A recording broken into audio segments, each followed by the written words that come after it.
สวัสดีครับญาติธรรมทุกท่านและผู้ร่วมศึกษาธรรมทุกท่านครับวันนี้ด้วยพระมหากรุณาธิคุณจากเบื้องบนสวรรค์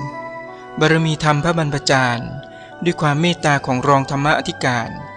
ด้วยความทุกข์ยากของผู้นำสายธรรมด้วยการสนับสนุนส่งเสริมจากอาจารย์ชี้แนะทุกท่านขอขอบคุณผู้แนะนำรับรองที่นำพาผู้น้อยเข้าสู่ประตูธรรมวันนี้สำนึกคุณบรรพชนและคุณพ่อคุณแม่ที่ให้กายสังขารวันนี้ได้พึ่งรัศมีธรรมจากผู้ร่วมศึกษาธรรมทุกท่านจึงมีโอกาสมาร่วมศึกษาธรรมกันในวันนี้อีกครั้งหนึ่งครับวันนี้ก็ตรงกับวันที่19กรกฎาคมพุทธศักราช2554ขณะนี้เวลา8:26 นาทีครับวันนี้หัวข้อที่เราจะร่วมศึกษากันก็คือทางสายกลางครับวันนี้เราบำเพ็ญธรรมนะครับเราก็มุ่งมั่นที่จะค้นหาหนทางสายกลางซึ่งเป็นหนทางที่จะนำพาให้เราหลุดพ้นจากการเกิดตายนะครับในทางพุทธศาสนาเรียกว่ามัชฌิมาปฏิปทานะครับทางสายกลางนั้นก็คือเป็นทางสายตรงที่จะนำเรากลับคืนสู่จิตเดิมแท้กลับคืนสู่นิพพานหลุดพ้นจากการเวียนว่ายตายเกิดนะครับนั่นคือสิ่งที่ทุกคนเข้าใจแต่ก็ยังมีคนอีกมากมายที่เข้าใจผิดว่าทางสายกลางนั้นหมายถึงว่าเราทำอะไรก็แล้วแต่เราจะต้องอยู่ตรงกลางนะครับเหมือนเรากินอาหารเราบอกว่าถ้าทางสายกลางเนี่ยต้องกินผักครึ่งหนึ่งแล้วก็กินเนื้อครึ่งหนึ่ง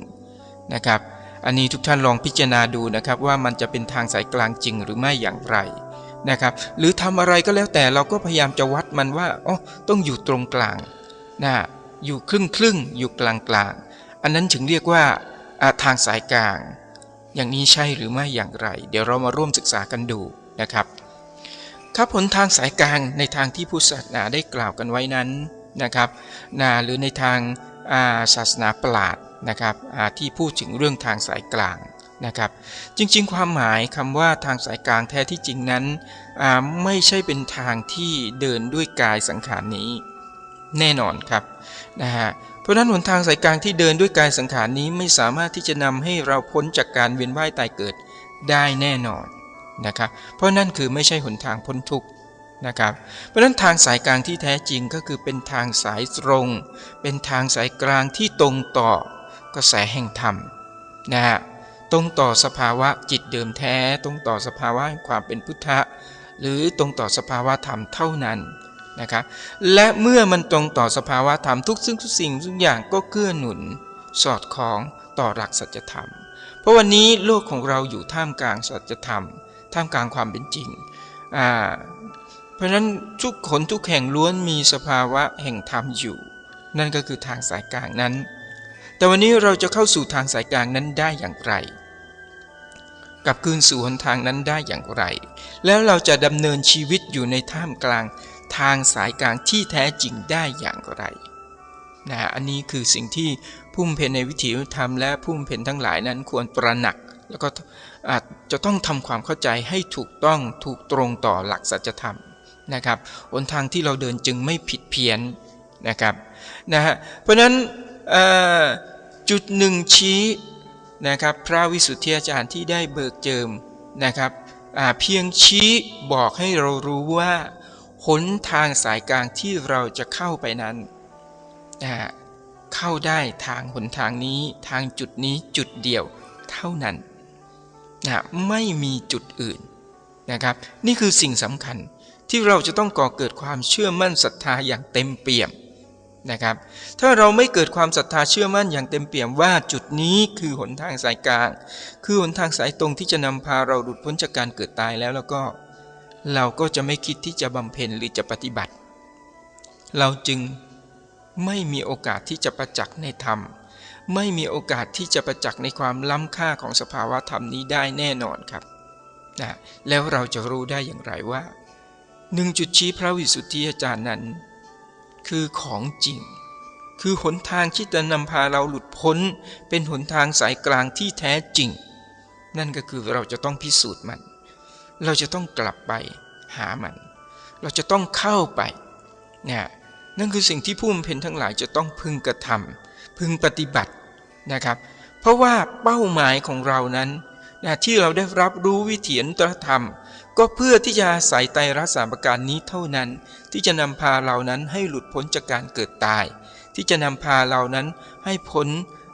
จากวัฏสงสารต่างๆทั้งหลายกลับคืนสู่สภาวะเดิมนั่นก็คือนิพพานนั่นเองนะครับ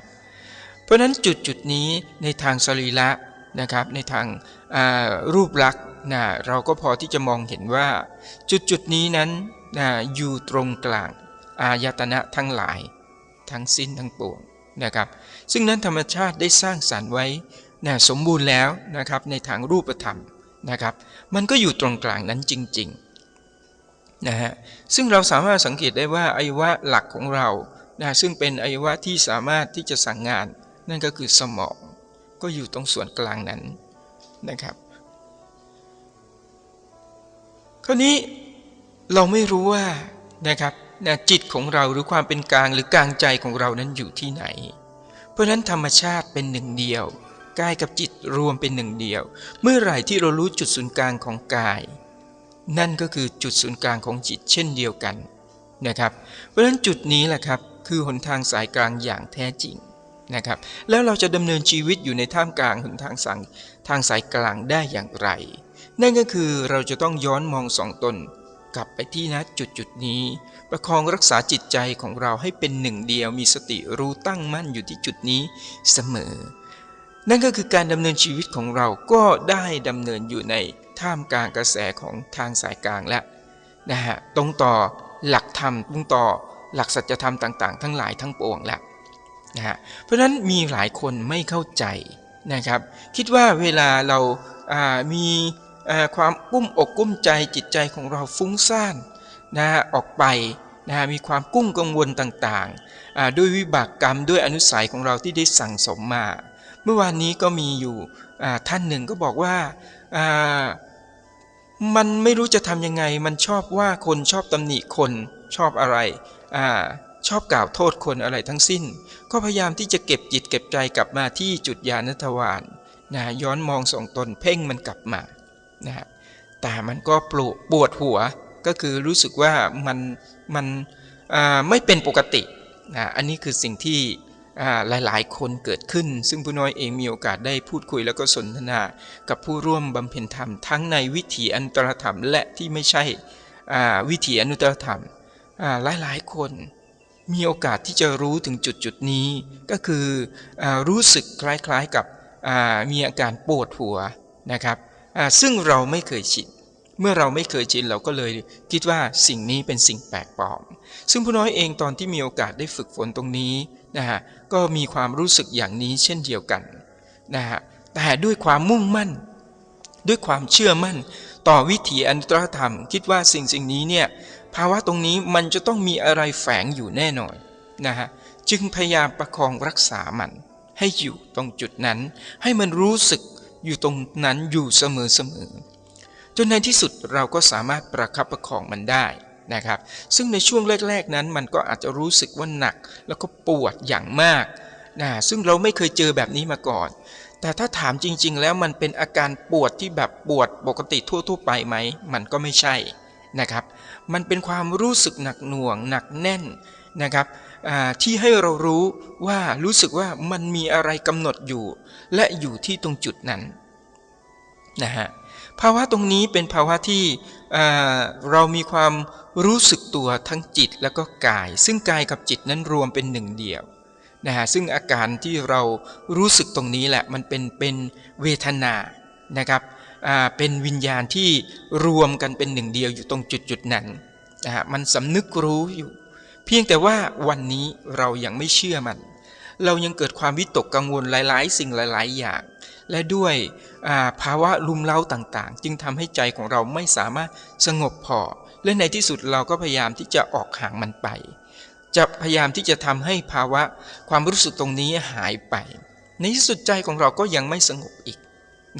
ถึงแม้อาจจะสงบก็ดูว่ามันอาจจะสงบชั่วครู่ชั่วขณะเท่านั้นนะครับและก็ไม่ใช่ความสงบนิรันดรแน่นอนหรือตลอดไปแน่นอนนะครับตราบใดที่เราได้ฝึกฝนเราได้เก็บจิต เราได้มุ่งมั่นที่จะตั้งมั่นจิตของเราที่จุดนี้แล้วนะครับเพราะฉะนั้นสำคัญคือเราต้องเชื่อมันเพราะฉะนั้นคำนี้เป็นสิ่งที่เราจะต้องก่อเกิดในใจหากเมื่อไหร่เราไม่เชื่อ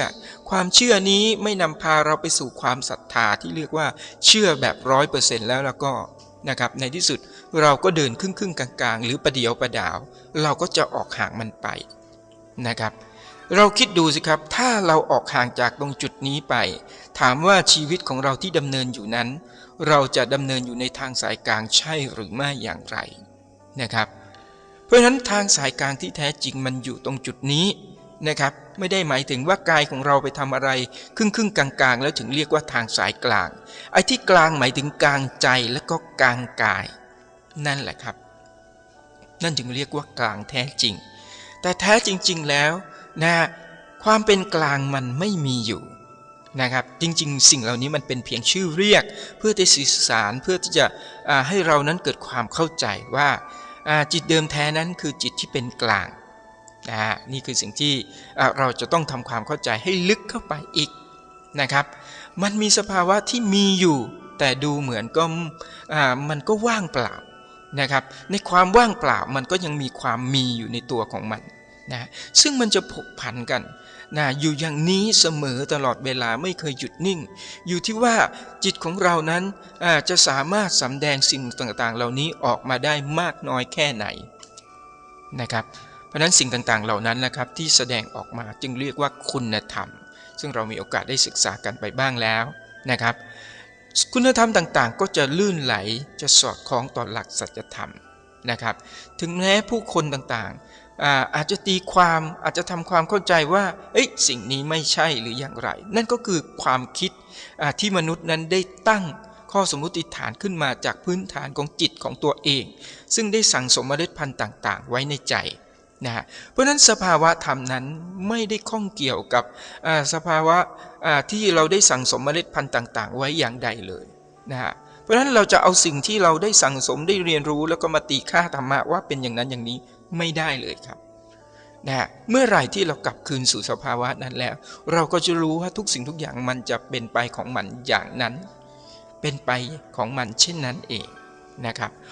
ทางสายกลางนี้แหละครับที่เป็นสิ่งที่เราจะต้องประคองรักษาอยู่เสมอ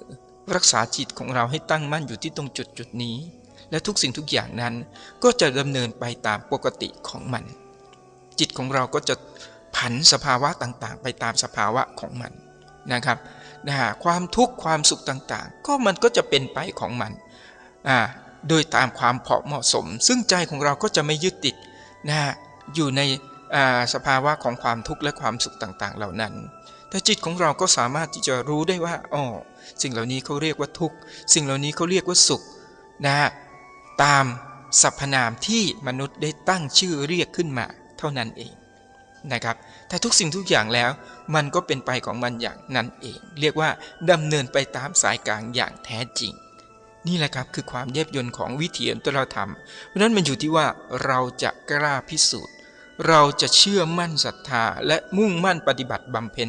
ตรงจุดนี้แค่ไหนเพราะนั้นเราจะต้องอาศัยทุกสิ่งทุกอย่างที่อยู่รอบตัวเราเนี่ยมาย้อนมองส่องตนกลับคืนสู่จุดนี้ครับวันนี้ก็ร่วมศึกษาเพียงเท่านี้ครับสวัสดีครับ